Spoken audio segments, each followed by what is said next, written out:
तो Ohm's law के बारे में बात कर रहे हैं। ये ओम्स लॉ होता है, the current flowing in a conductor is directly proportional to the potential difference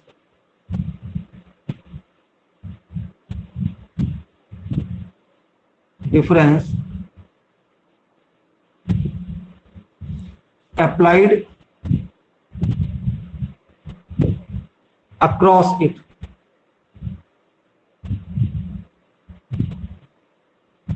Provided जबकि physical conditions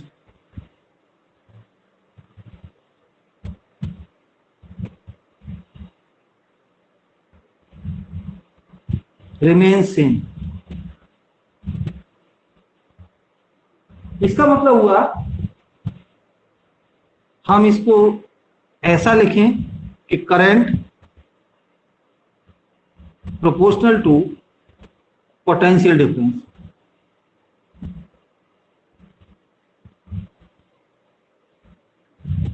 और ऐसा लिखें potential difference proportional to current.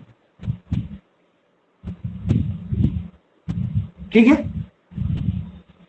जब प्रोपोर्शनल के साइन को रिमूव करेंगे तो ये, वैसे तो अब अपन इसको वर्ड के फॉर्म में लिख दें, डिनोटेशन के फॉर्म में, तो बी प्रोपोर्शनल टू आई होगी। जब प्रोपोर्शनलिटी का साइन हटाते हैं तो ये कांस्टेंट आता है आर और I, where R is a constant of proportionality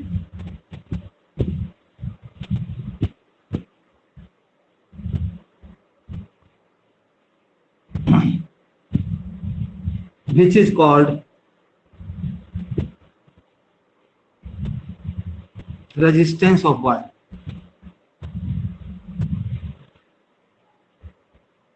So ये ओम्स लॉ है, इसको हम ऐसा भी लिख सकते हैं, since B equal to IR, so R equal to V upon I. Any ratio of potential difference and current is always constant, which is known as resistance, and the unit of resistance is volt per ampere, which is expressed as ओम।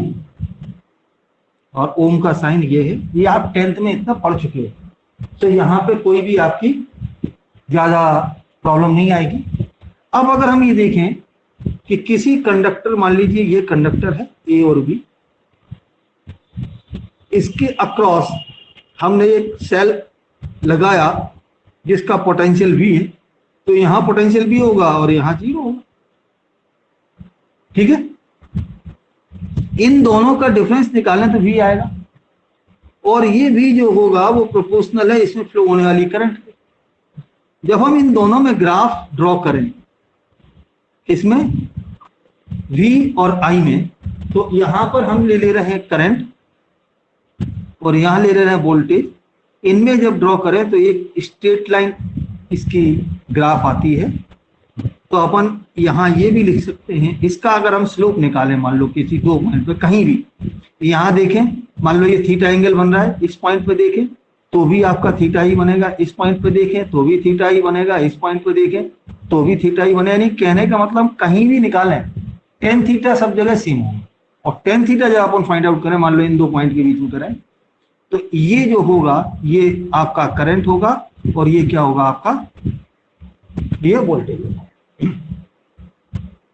सो क्या हो जाएगा, इसकी जो slope होगी वो इसके equal होगी। ठीक है।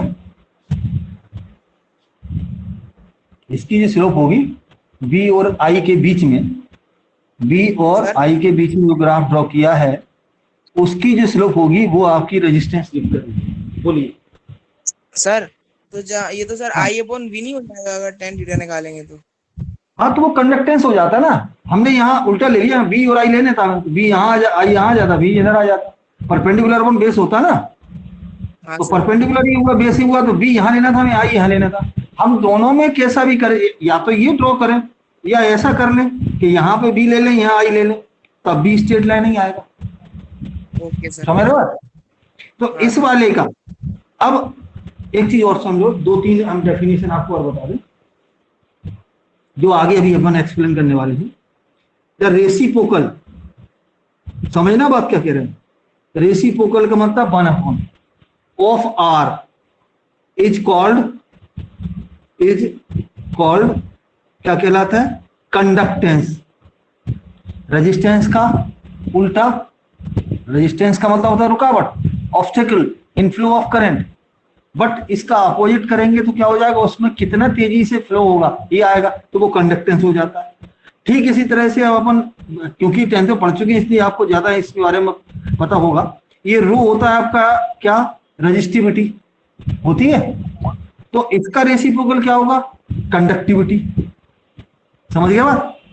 यहाँ क्या था, हाँ सर। टर लग गया, तो कंडक्टेंस हो गया, ये रेजिस्टेंस पीछे लगा हुआ, रेजिस्टेंस का रेसिप्रोकल, और ये किसका, रजिस्टिविटी का, तो कंडक्टिविटी हो जाएगा इसके रेसिप्रोकल।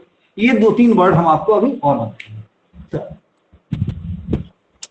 इसके बाद अब आप बात करें अपन कि अगर रेजिस्टेंस की डेफिनेशन हो तो हम क्या करेंगे, कैसे लिखेंगे।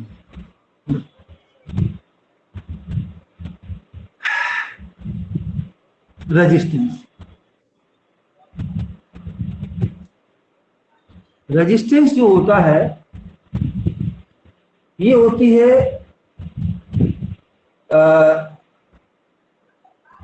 Property by which it opposites the, कैसे लिखें, द प्रॉपर्टी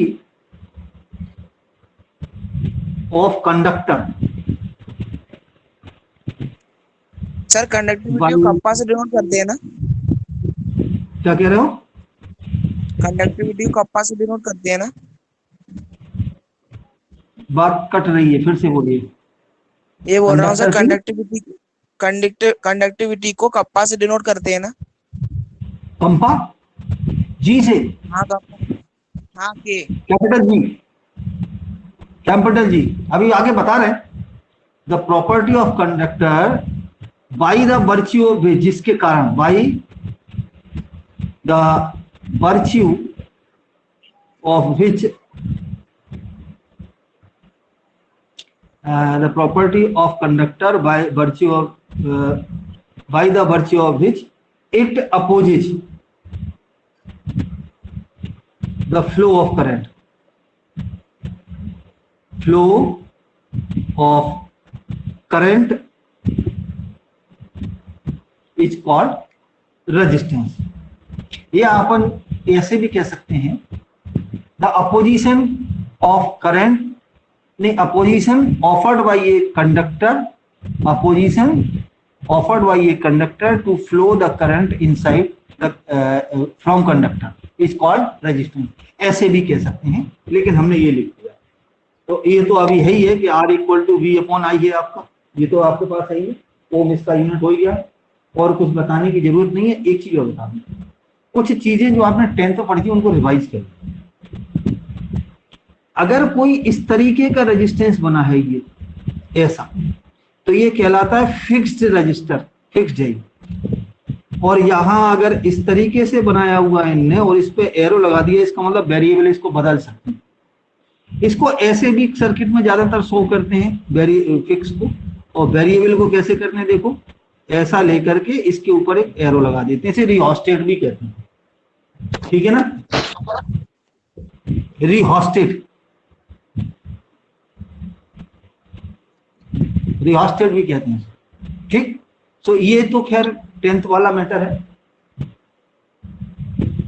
अब एक चीज और समझ लो कि अपन सर्किट कैसे, क्योंकि ये तुम्हारे में प्रैक्टिकल है, इसमें हम सर्किट कैसे बनाएंगे, अगर हमें प्रैक्टिकल करना, V और I में ग्राफ खींचना है तो कैसे लगाएंगे। देखो हम यहाँ पे एक बैटरी लगा लेंगे, कहीं यहाँ लगा लेते हैं, इधर लगा ले, मान लो ये बैटरी लगा ली, ये बैटरी लगा ली, ये सेल लगा ली, सेल से जो वायर जाएगा उसमें यहां पर हम एक लगाएंगे रेजिस्टेंस तार, और यहाँ पर लगा देंगे ऐसे में एमीटर और इसको आने देंगे यहाँ। अब क्या करेंगे, एक वायर इसमें इधर कनेक्ट करेंगे, इधर कनेक्ट करेंगे और इसमें वोल्टमीटर लगा देंगे। ऐसा कनेक्शन होगा इसका। तो करंट इससे जाएगी ऐसी ऐसी ऐसी ऐसी, तो इसमें आपको करंट मिलेगी और इसमें आपको पोटेंशियल मिल जाएगा। समझ आ गई कि नहीं है? अब मान लो इसको प्रैक्टिकली मान लो आपको ज्वाइन करना है, तो प्रैक्टिकली में क्या करते हैं अपन, क्या करते हैं, वोल्ट मीटर और मीटर जो होते हैं वो ऐसे कुछ मीटर्स होते हैं इस तरीके से यहाँ लगे रहते हैं, यहाँ 2 स्विच लगे रहते हैं, इसमें एक होती है, ऊपर भी इनके मेंस होते हैं, किसी किसी में नीचे होते हैं। तो अब देखिए अगर हमें यहाँ पर इसका वो लगाना क्या करें अपन, रेजिस्टेंस फाइंड आउट करना है, तो हम क्या करेंगे, जो तार होगा उसको ऐसे लगाते हैं। ठीक है, यहां से कनेक्ट किया और इधर लगा देंगे हम पॉजिटिव में ये, और यहाँ कहीं की लगा देंगे, ये यहाँ कनेक्ट होगी। इस वाले वायर को सेकंड वायर के साथ क्या करेंगे, जो एमीटर होगा, एमीटर भी इसी तरह का होगा, उसमें ये रेड की नोब होगी और ये ब्लैक होगी, ये रेड है और ये ब्लैक है। ठीक, तो इसके रेड को इसके ब्लैक को ला करके यहाँ कनेक्ट कर देंगे। ऐसा सर्किट बनेगा जब भी आपको दोनों में ग्राफ खींचना हो। तो अब इसमें कैसे भाई चेंज करें करंट को, तो करंट को चेंज करने के लिए यहां लगा देते हैं एक रियोस्टेट ऐसा, जिसके ऊपर नीचे स्लाइड करके करंट की वैल्यू को कम और ज्यादा करते हैं। ठीक है, ऐसा सर्किट बनता है। तो ये हो गई बात। अब बात करें कि किस किस फैक्टर पे रेजिस्टेंस डिपेंड करता है, तो अपन करेंगे द फैक्टर्स, ये भी 10th में करेंगे, फैक्टर्स अफेक्टिंग द रेजिस्टेंस। कौन कौन से फैक्टर हैं जिन पे रेजिस्टेंस डिपेंड करता है? नंबर 1 है आपका लेंथ ऑफ वायर या लेंथ ऑफ रेजिस्टेंस, लेंथ पे डिपेंड करता है। और ये क्या होता है, इसको लिख दें the resistance is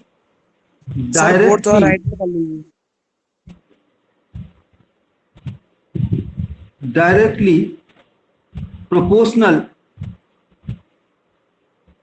to the length of conductor।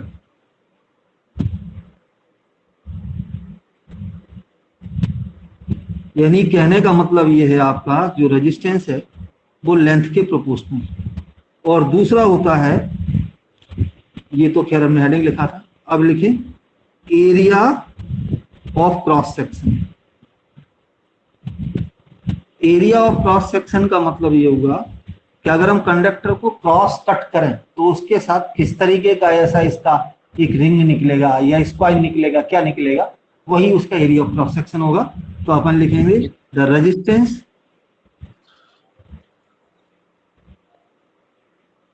Of a wire is inversely proportional to the area of cross section। तो इसका मतलब क्या हुआ, R इनवर्सली प्रोपोर्शनल होगा एरिया ऑफ क्रॉस सेक्शन। अगर हम इन दोनों को कंबाइन कर दें तो R is proportional to L upon A हो जाएगा, और जब हम ये इसकी प्रोपोर्शनलिटी का साइन हटाएंगे तो R इक्वल टू हो जाएगा रो L upon A.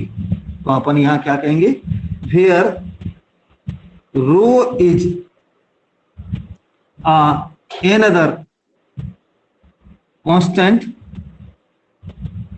of proportionality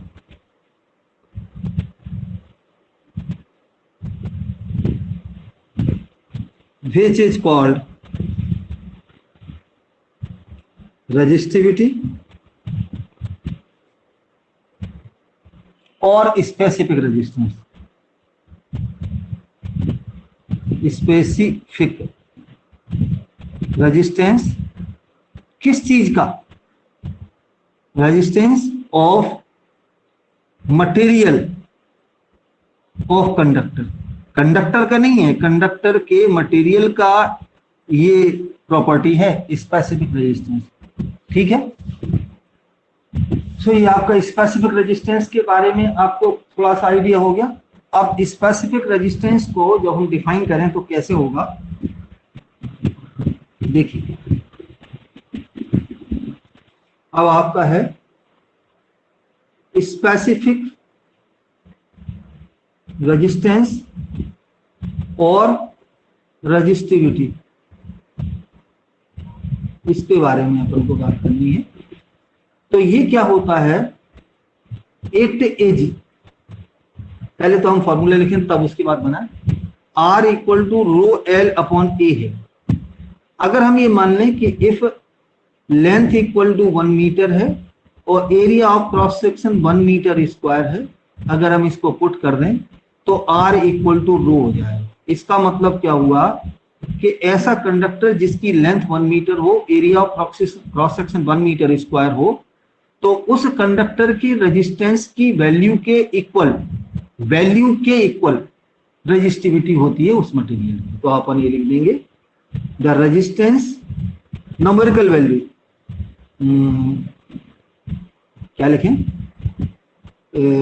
the resistance लिखूं या ये लिखूं, द रेजिस्टिविटी, ऐसे लिखता हूँ, तो रेजिस्टिविटी से लिखता हूँ, the resistivity of material of a conductor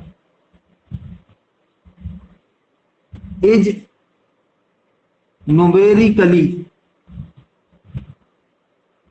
equal to the resistance of a conductor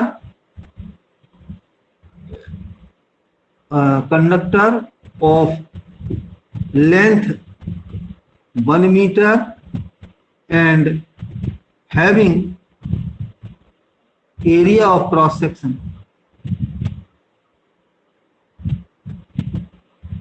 1 metre square.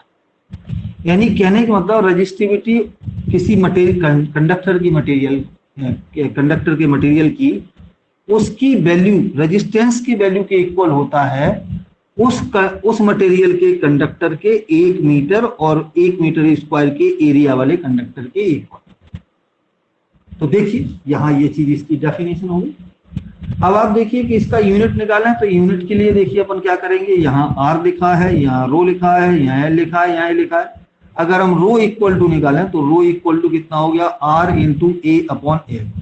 तो ये रो हो गया, R का होता है यूनिट ओम, एरिया का होता है मीटर स्क्वायर और लेंथ होती है मीटर। तो 1 मीटर से खिचक हो गया, तो ये हो गया ओम मीटर, इसकी यूनिट होगी। ठीक है, ओम मीटर इसकी यूनिट होगी। अब 3 डेफिनेशन और। अब नेक्स्ट होगा आपका, हाँ बोलो। तो ये पहले वाले से मतलब क्या निकलता है, जो R1 आपने L1 1 ले लिया और A को भी 1 ले लिया। तो हम यहाँ इसकी डेफिनेशन जो बनाने का तरीका है वो ये है कि इनमें 2 चीजें जो और एक्स्ट्रा चीजें इसके साथ मल्टीपल में, उनको सब 1 ले लें यूनिट में। लेंथ 1 मीटर मान ली, एरिया मान ली, तो ये क्या बन गया, R इक्वल टू रो बन जाएगा।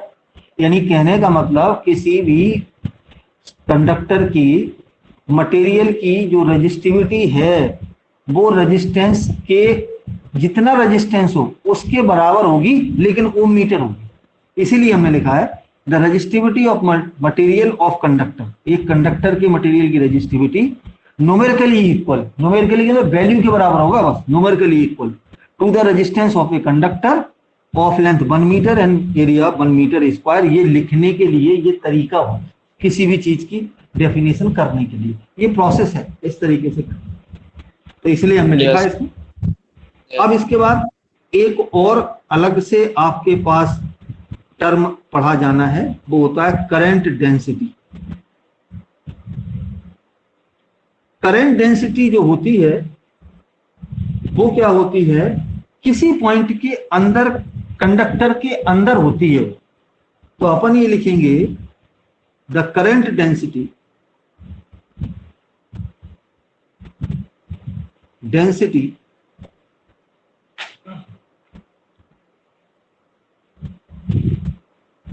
at any point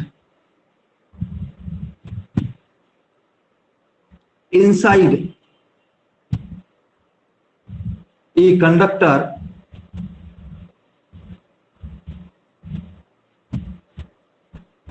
is defined as the amount of charge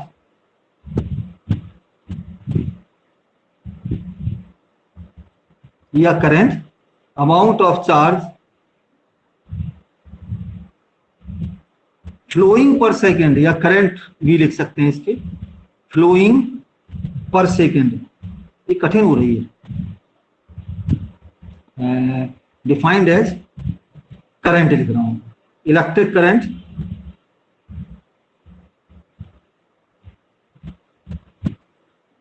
through unit area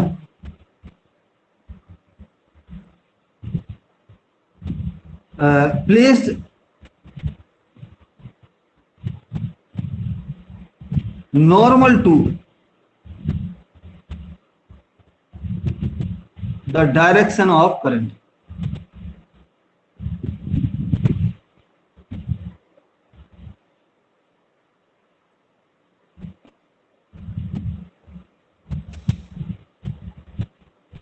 At that point, समझो क्या कहा हमने, मतलब ये है कि किसी कंडक्टर के अंदर, मान लो ये कंडक्टर है, कंडक्टर के अंदर किसी पॉइंट पे अगर हमें करंट डेंसिटी निकालनी है तो इसमें जो एरिया अपन यहां का लेंगे उसका एरिया होना चाहिए 1, उसके परपेंडिकुलर डायरेक्शन में जो पर सेकंड जो करंट फ्लो होती है वो कहलाती है आपकी क्या, करंट डेंसिटी।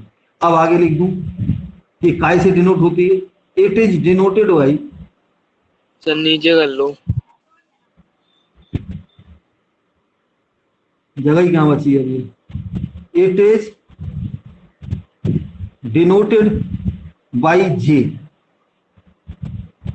तो जे इक्वल टू क्या हो गया, करंट में एरिया का डिवाइड कर दो, तो इसका यूनिट कितना हो गया, एम्पियर पर मीटर स्क्वायर, हो गया नहीं हो गया।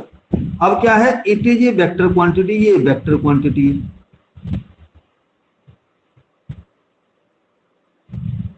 अब तुमको ये होता क्या है, एक नई कॉन्सेप्ट है और इसको न्यूमेरिकल में दिया होगा, करंट डेंसिटी होगा या फिर करंट डेंसिटी आपको निकालनी होगी।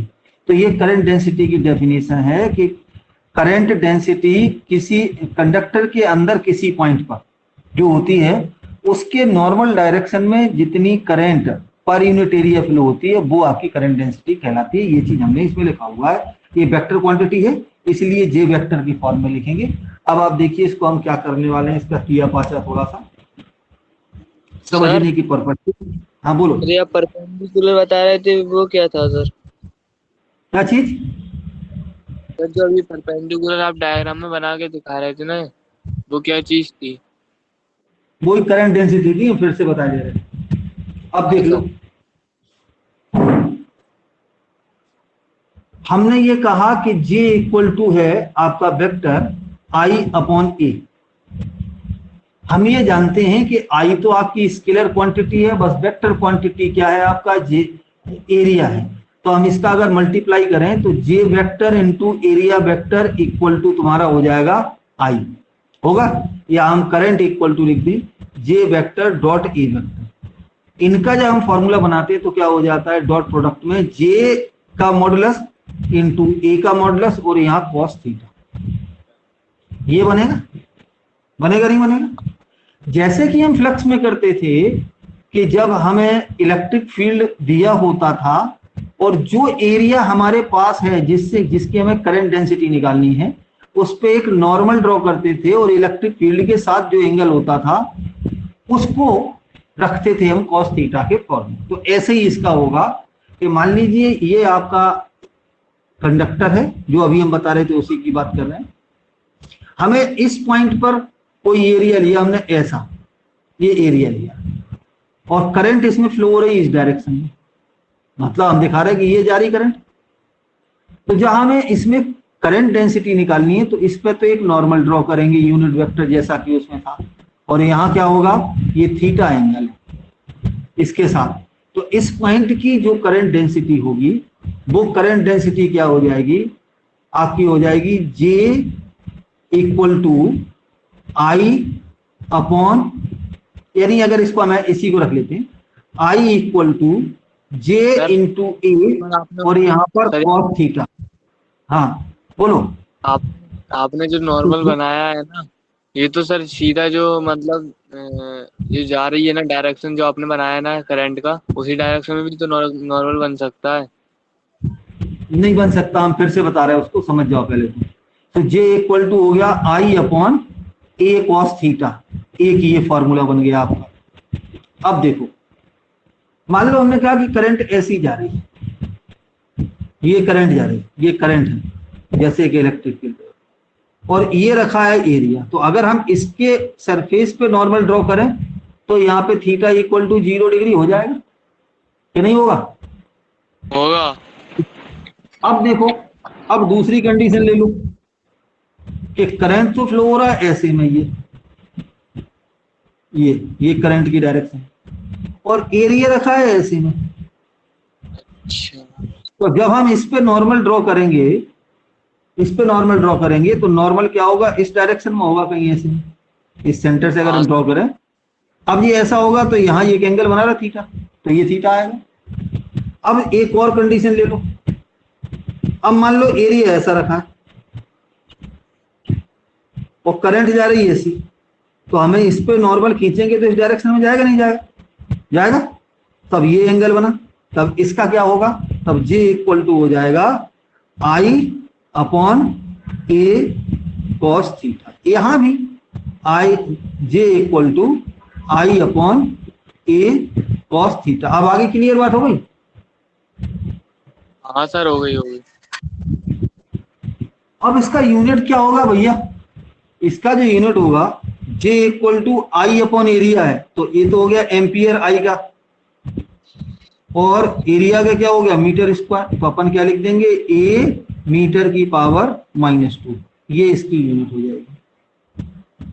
ठीक है, समझ आ गई?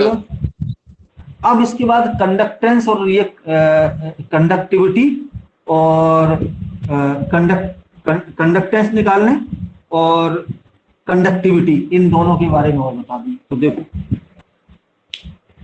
अब आएगा आपका नेक्स्ट कंडक्टेंस।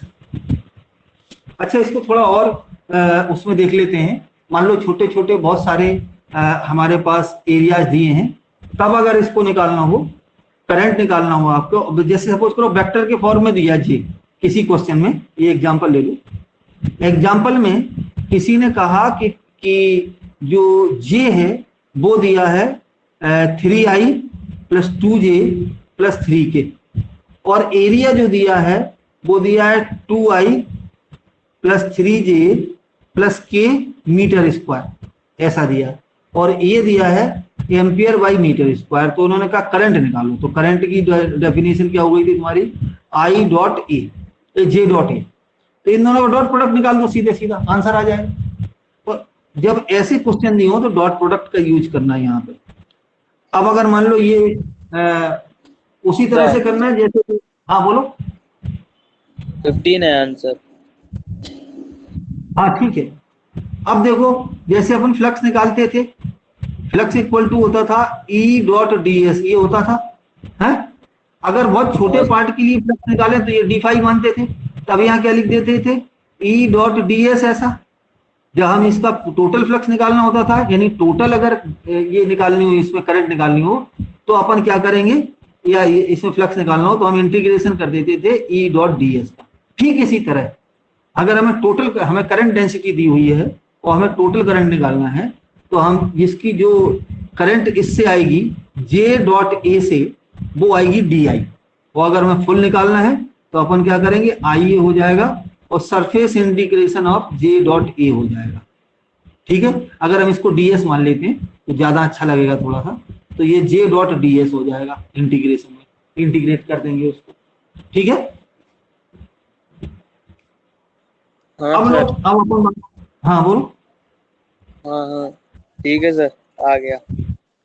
अब कंडक्टेंस है वो तो इलेक्ट्रिक फील्ड जैसा है, वो जैसे उसमें इंटीग्रेशन कर रहे हैं सरफेस इंटीग्रेशन, वैसे इसमें कर रहे हैं, वैसे कुछ उसका सेंस नहीं होता। वो तो ये जो लगाया जाता है इसका मतलब ये है कि अपन जो एरिया दिया है उस कंडक्टर का पूरा एरिया रख देंगे, उस कंडक्टर का, ये सरफेस इंटीग्रेशन का मतलब है इसका पूरा एरिया रख देंगे, बस इतना करेंगे। ठीक, अब कंडक्टेंस, तो जो कंडक्टेंस है ये होता है आपका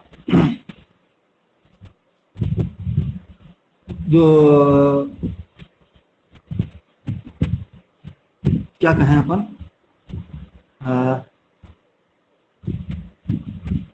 ये कितनी उसमें चार्ज को फ्लो करेगा, कितनी तेजी से करेगा। ज्यादा कंडक्टेंस होगी तो उसमें ज्यादा चार्ज फ्लो होगा, ज्यादा करंट फ्लो होगा, और अगर कम होगा तो उसमें कम फ्लो होगा। समझ गए बात कि नहीं?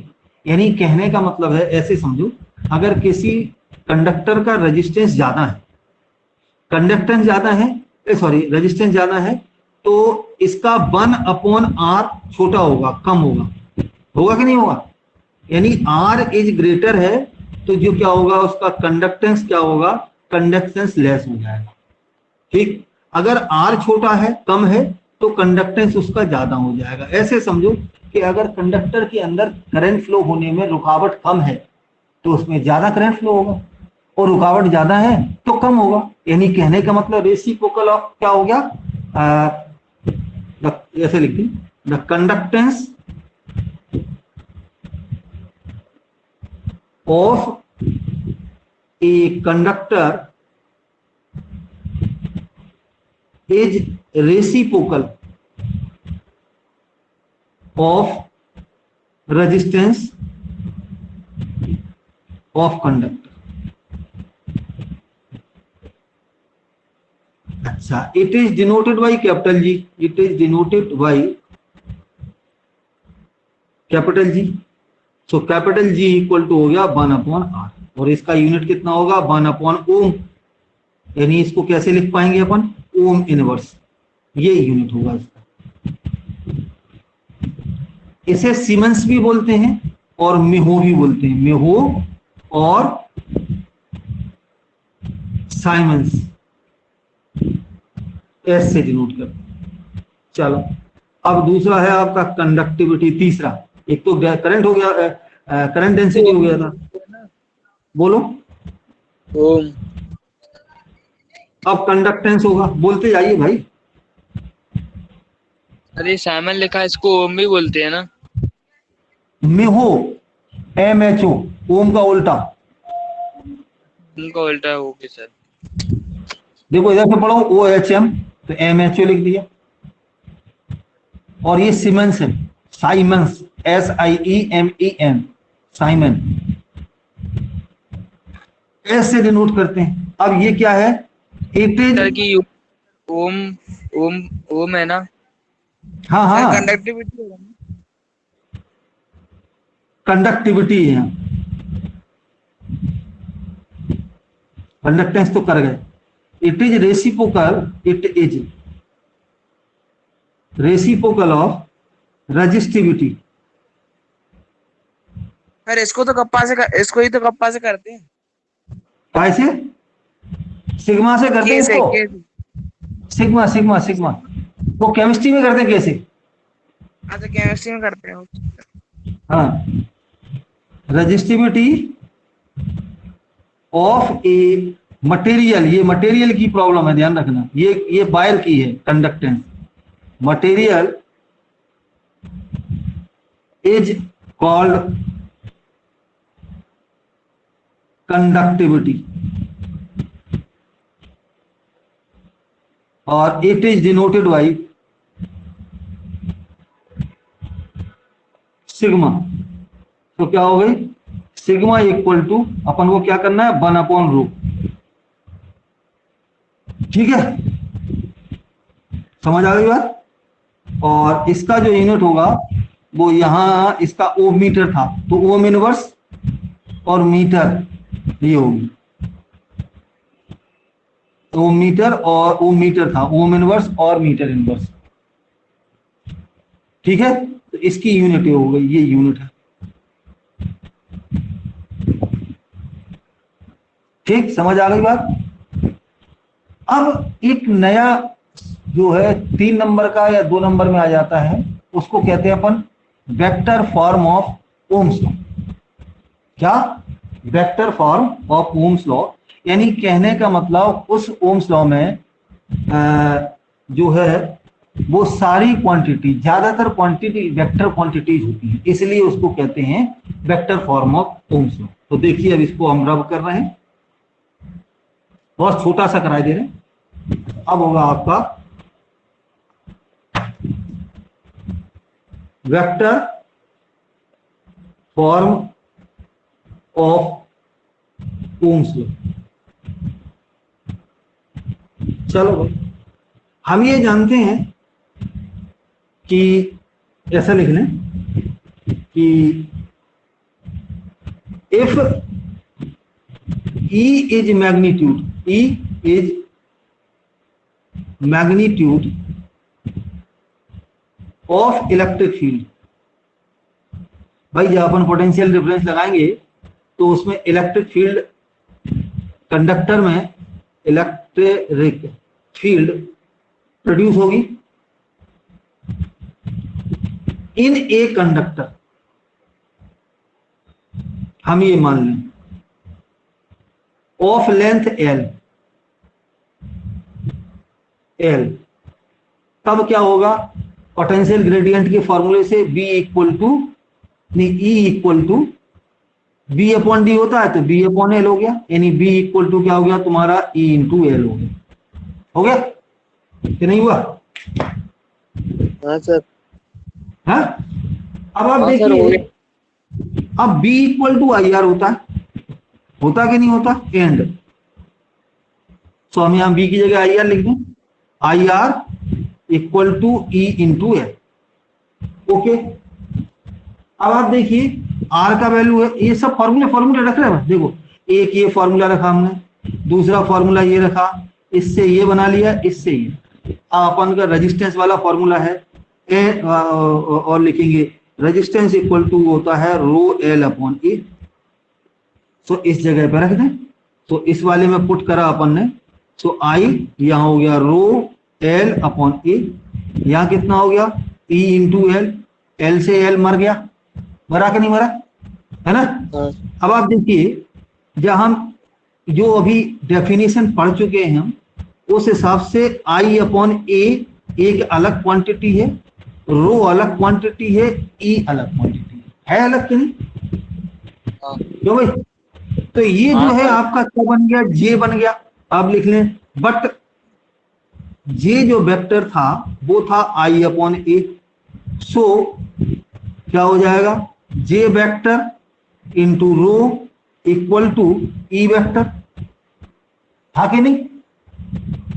हाँ, तो अब इसको क्या करें अपन, रो अपन जो है अभी पढ़ चुके, 1 upon rho equal to sigma होता है।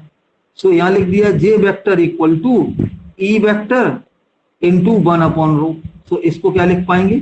J vector equal to sigma into A, और यही कहलाता है vector form of Ohm's law, which is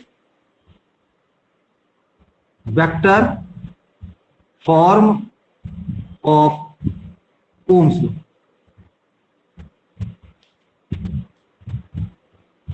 समझ आ गई बात?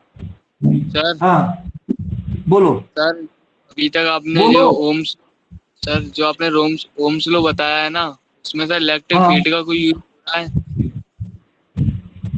हाँ नहीं था, तो सर वो क्या है आपका, वो आपका स्केलर फॉर्म है। स्केलर फॉर्म का मतलब ये है कि जब हमें ऐसी क्वांटिटी नहीं दी है जो वेक्टर के फॉर्म में है, वेक्टर के फॉर्म में हो और नहीं दी है, तब हम उसी को अप्लाई करेंगे, और ज्यादातर केसेस में उसी को अप्लाई करेंगे। ये उस केस के लिए है जब आपको इलेक्ट्रिक फील्ड दे दिया है और आपको दे दिया है क्या, करंट डेंसिटी दे दी है, तो फिर निकालने क्या होगा, सिग्मा होगा।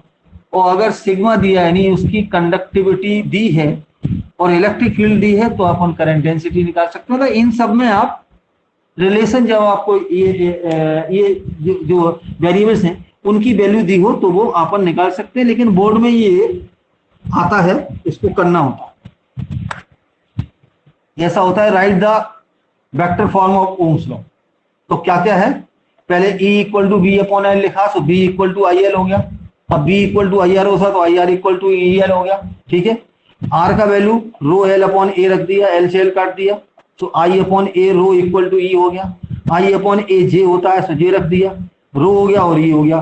तो इसको जब सिस्टमेटिक लिखेंगे तो बहुत कम बचेगा। देखो अगर हम इसको सिस्टमेटिक लिखें तो देखिए कितना हो रहा है, देखो ये हो, यहां लिखा B upon L equal to E, so B equal to E L, B equal to I R, दोनों को इक्वल कर दिया, आर की वैल्यू लिख दी, ठीक है।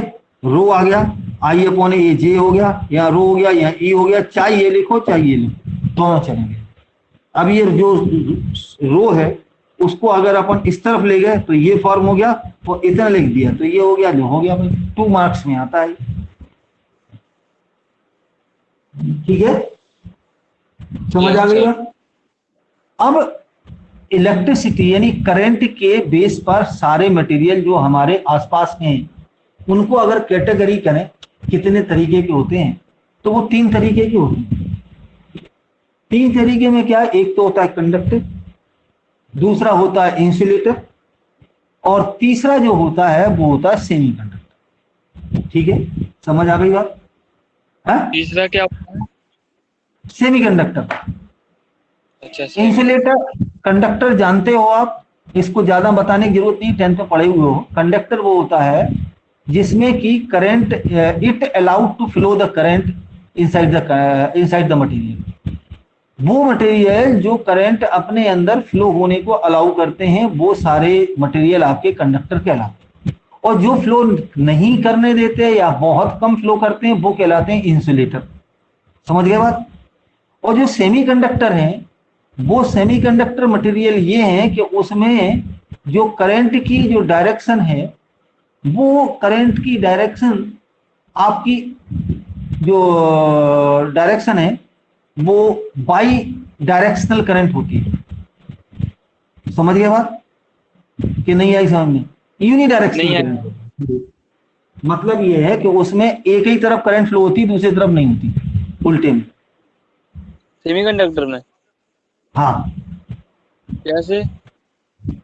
कैसे, ये कि अगर हमने सेमीकंडक्टर लिया और उसमें इस तरफ पॉजिटिव लगाया, इधर नेगेटिव लगाया तो ही करंट आएगा, उल्टा अगर यहाँ पॉजिटिव यहाँ लगा दो तो फिर करंट कम हो जाएगा या नहीं आएगा। अच्छा, ये जो चीज है ये अभी इतनी इंपॉर्टेंट नहीं है, जब अपन सेमीकंडक्टर चैप्टर पढ़ेंगे तब इस चीज के बारे में समझ में आएगा क्यों होता है ऐसा। अब अगर वायर ले लो कोई, तुम सिंपल कंडक्टर, तो सिंपल कंडक्टर में इधर प्लस इधर माइनस लगा लो तो करंट ऐसी फ्लो होने लगी, वो इधर प्लस कर दो इधर माइनस कर दो करंट ऐसी फ्लो होने लगी। तो जो सेमीकंडक्टर और कंडक्टर में जो मेजर डिफरेंस है वो यही है, इसमें बाई डायरेक्शनल है, किसी भी डायरेक्शन में हो सकता है करंट कंडक्टर में, और जो सेमीकंडक्टर होता है उसमें एक तो पहली बात कम करंट फ्लो होता है, जो प्योर सेमीकंडक्टर होते हैं उसमें बहुत कम करंट फ्लो होता है रूम टेम्परेचर में, समझ गए बात, लेकिन एक ही डायरेक्शन में होता है। दूसरी तरफ करो तो फिर वो क्या इंसुलेटर की तरह बिहेव करते, मतलब करंट फ्लो नहीं होता। तो ये 3 तो इसकी कैटेगरी है, समझ आ गई बात। अब अपन रेजिस्टेंस की बात करें कि अगर हमें, जब हम सर्किट बनाते हैं कोई भी, तो हमें वायर की जरूरत पड़ती है और रेजिस्टेंस की जरूरत पड़ती है।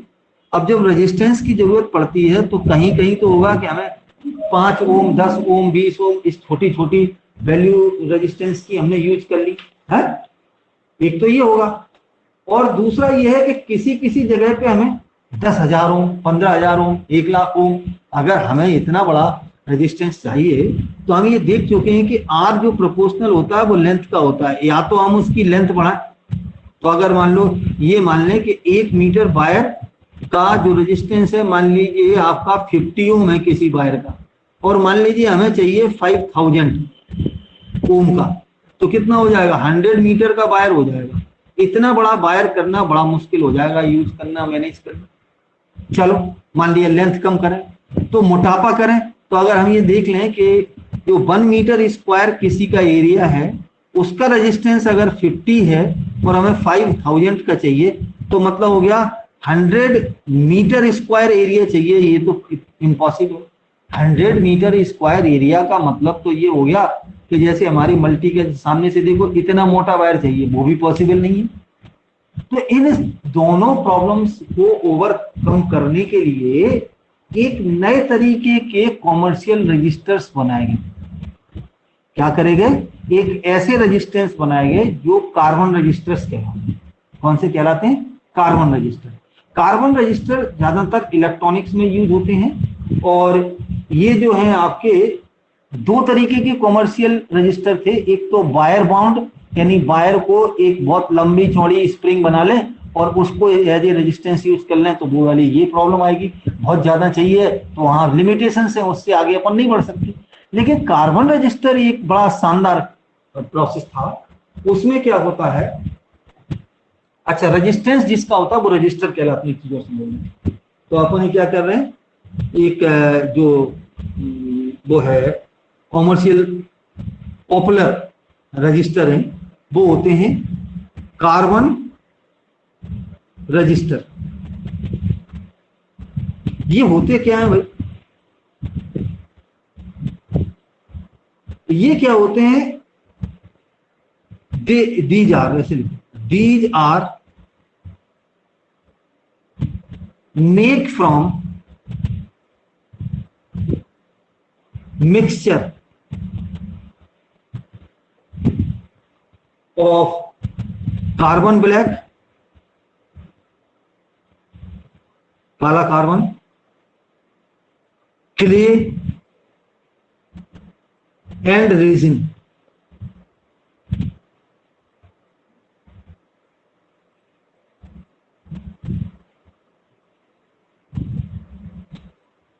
और इज प्रेस्ड, प्रेस कर दिया जाता है इनको, इनटू फॉर्म ऑफ सिलेंडर।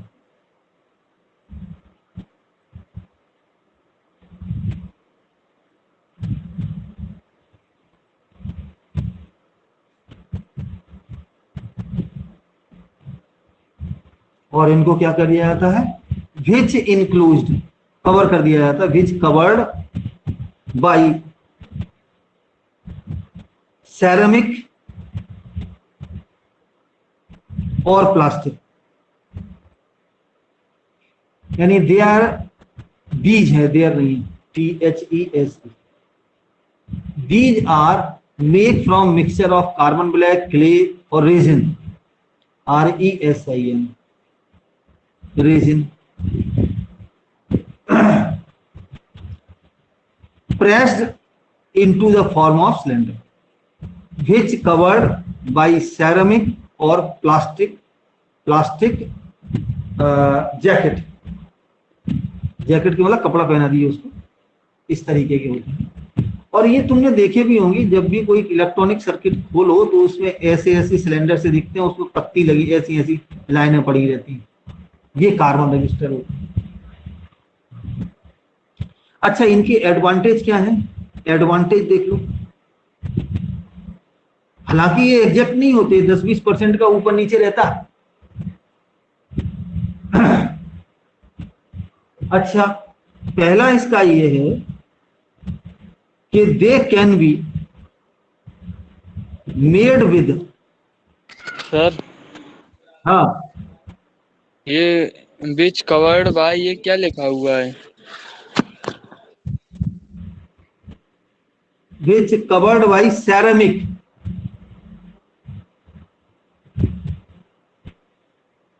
चीनी मिट्टी और plastic. They can be made with resistance value between few ohm, बहुत कम ओम, to several million,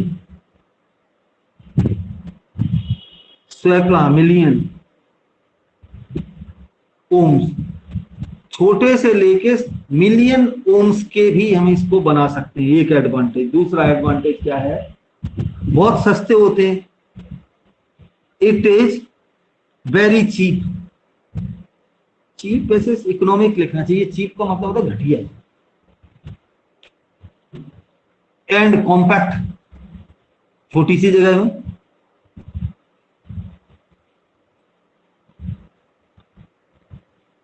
तो ये दो आपके एडवांटेज हो गए। और दूसरा क्या है कि इसको आसानी से कैरी कर सकते हैं एक जगह से दूसरी जगह, ये आपके एडवांटेज हो गए। अब पता कैसे करें भाई, बस ये लास्ट बता रहे हैं इसके बाद। अब इसको पता कैसे करें कि कौन सा रेजिस्टेंस कितना है, कितनी वैल्यू का है। तो उसके लिए क्या है, कलर कोड है, colour code of carbon registers.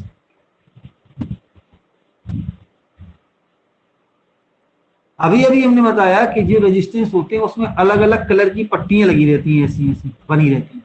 उनसे पता करते हैं कि इसकी वैल्यू कितनी है। और वो कैसे करते हैं, इसके लिए एक सेंटेंस है, ज्यादा है इसको बताने की जरूरत नहीं क्योंकि ये तो एक नंबर में एक आध क्वेश्चन आता है। तो वो सेंटेंस है, B Roy of Great Britain, Great Britain had very good wife,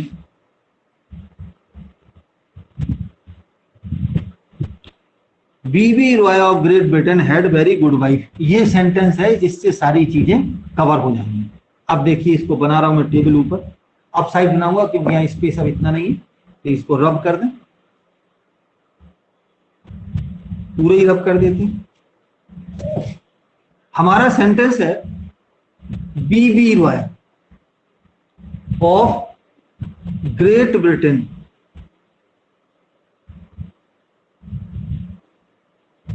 had very good wife. और ये एक्चुअली क्या है, कलर है।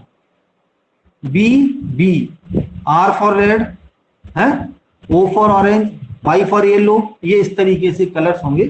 तो इनके ऑर्डर को याद रखने के लिए, ऑर्डर के लिए हम यहाँ पर टेबल बना रहे हैं।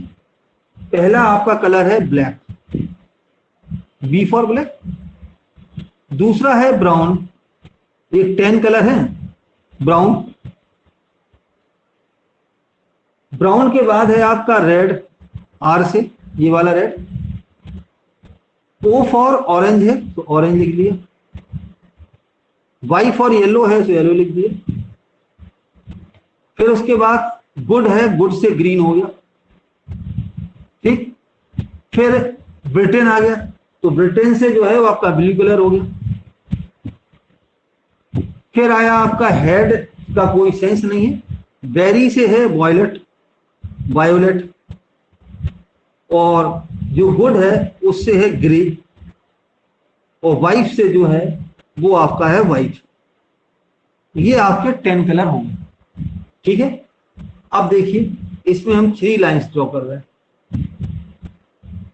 2, 3, और यहां कुछ लास्ट में 2 लाइनें और रहती हैं, तो वो 2 कलर और आगे कर दे रहा हूं, गोल्डन और आपका सिल्वर। तो ये हो जाएगा गोल्डन और ये हो गया सिल्वर। ये लास्ट लाइन रहती है, और इसका मतलब होता है 5% का वेरिएशन, इसका मतलब होता है 10% का वेरिएशन, और कोई लाइन नहीं हो इसके लास्ट में तो उसका होता है 20%। अभी मैं बताऊंगा तो पूरा तुम समझ जाओगे। अब देखो यहां 0 से लेके 10 तक वैल्यू लिख दो, 0 से 0, 1, 2, 3, 4, 5, 6, 7, 8, 9 लिख गया। दूसरे वाले में क्या करेंगे, इसी की पावर लिख देंगे, 10 की पावर 0, 10 की पावर 1, 10 की पावर 2, 10 की पावर 3, 10 की पावर 4, 10 की पावर 5, 10 की पावर 6, 10 की पावर 7, 10 की पावर 8 और 10 की पावर 9, ठीक। अब ये जो कलर है ये बताएंगे कि उसमें वेरिएशन, वो जो वैल्यू एग्जैक्ट वैल्यू आ रही है उसका कितना डिफरेंस रहेगा, ज्यादा कम, प्लस माइनस। अब ये समझ लो इसको निकालते कैसे हैं। जो आपका रेजिस्टेंस होता है वो ऐसा सिलेंडर के टाइप का होगा, ऐसा ऐसा। इसमें एक लाइन यहां पड़ी, दूसरी लाइन यहां पड़ी, और तीसरी लाइन यहाँ पड़ेगी, और चौथी लाइन भी हो सकती है। ठीक, तो अब आप देखिए इसको क्या करेंगे अपन, उल्टे चलते, ये ना, इसमें मान लिया हमने ये रेड कलर की है, दूसरी आपकी ऑरेंज कलर की है, और तीसरी आपकी है मान लो किस कर ग्रीन कर दी, और ये जो है लास्ट वाली आपकी गोल्डन है। अब इससे कहा कि भाई कितनी वैल्यू है इसकी, तो अब देखो आर रेड की जगह 2 है तो हमने 2 लिख लिया। अब हमने देखा ऑरेंज, दूसरी लाइन ऑरेंज में 3 है तो 3 लिख दिया। अब ग्रीन है लास्ट वाली लाइन, तो ग्रीन देखो कहां पर है, ग्रीन आपका है ये, ग्रीन में कितना है, ये वाली लाइन देखनी है ग्रीन के लिए, क्योंकि लास्ट से दूसरी लाइन जो होगी वो 10 के पावर वाली होगी, तो ये ग्रीन पे कितना होगा 10 के पावर 5। अब लास्ट में हमने कहा है गोल्डन है, तो गोल्डन में क्या लिखा है 5%, यानी कहने का मतलब जो हमने वैल्यू देखी है उसमें 5% का आगे पीछे होगा, यानी इतने ओम का ये रेजिस्टेंस हो गया, कितना होगा 23, और 1 2 3 4 5 इतने ओम का ये रेजिस्टेंस हो गया। ठीक है, कई बार ऐसा होता है कि 2 ही लाइनें हैं, तो अगर ये जो पूरी ये दी है ऐसी डंबल टाइप की, एक लाइन है तो एक इधर है और इधर कोई लाइन नहीं है, ऐसा है। तो देखिए इसमें अगर हम ये बात करें, पहली लाइन है ब्राउन, मान लो ब्राउन, और दूसरी लाइन है ब्लैक, और यहां कोई लाइन नहीं है, तो अब अगर हम इसका रेजिस्टेंस का वैल्यू निकालें तो कैसे निकलेगा, देखिए इधर ब्राउन का वैल्यू कितना है 0 है, ऊपर वाले टेबल में देखिए, और ब्लैक का कितना है, नहीं ब्लैक का 0 है, ब्राउन का है आपका 1 और ब्लैक का है 0, यहां कुछ है नहीं, तो इसका मतलब क्या हुआ, इसकी वैल्यू 10, ठीक है, और 1 दूसरी वाली किसकी आपकी 10 की पावर 0 की है, तो 10 की पावर 0 हो गया, तो ये हो गया 1 इंटू 10 की पावर 0, यानी कितना होगा 1 ओम हो गया, प्लस माइनस कुछ है नहीं, तो 20% का हो गया भाई इसमें डिफरेंस। ऐसे इसकी वैल्यू निकालते हैं और ये कहलाता है कार्बन। हाँ क्या हुआ सर 20% और 5% का क्या करना है? अभी हम 2-3 और करके बताएंगे, प्लस माइनस करके लिख देते हैं। देखो अभी हम 2 क्वेश्चन और कर रहे हैं इसके लो। एक क्वेश्चन ये लो कि मान लीजिए हमारे पास कोई ऐसा दिया है, ये रजिस्टर ऐसा, ये इसमें से बाहर यहां निकला है, पहली लाइन जो है वो रेड की है, दूसरी लाइन भी रेड की है, तीसरी लाइन भी रेड की है, ये भी रेड है, और लास्ट में जो है वो है आपकी कौन सी सिल्वर, इसका वैल्यू निकालना। तो देखो रेड अगर हम देखें, रेड के लिए 2 है रेड, तो अपन को क्या लिखना है, पहला रेड, दूसरा रेड, फिर तीसरा रेड, और यहां लिखा है आपका कौन सा सिल्वर। तो देखना आप रेड की वैल्यू कितनी है 2 है, इसकी भी 2 है और ये भी 2 है, तो इसका मतलब ये कितना है सिल्वर है, सिल्वर में क्या लिखा है 10, तो यहां लिख देंगे प्लस माइनस 10%। अब इसकी वैल्यू देखो, हमने ये कहा था कि जहां ये सिल्वर है लास्ट से जो लास्ट वाली लाइन है इसके पहले वाली लाइन वो पावर 10 की होगी। बोलो। हाँ ये पूछ रहा था, इसको 10 की पावर क्यों नहीं लिखा? इसको तो लिखा हमने 10 की पावर 2 या प्लस माइनस 10% हो गया, ये कितना है 22, तो 22 इंटू 10 टू दी पावर 2, यानी कहने का मतलब हो गया 2200, यही हुआ ना 2200 प्लस माइनस 10%। 10% का मतलब है इसका जब 10% निकालेंगे तो या तो इसकी वैल्यू कितनी होगी 2200 और इसका 10% कितना हो गया 220, तो ये कितना हो गया 0 या 8 आ गया या 3 हो गया या 9 होगा, 1980 होगा, या फिर होगा 24 220 करना 2420, इन दोनों के बीच में वैल्यू होगी कुछ इसकी। समझ में आया? अब एक क्वेश्चन तुम करके बता दो लो जल्दी से, ये दिया है तो हम बंद कर दें।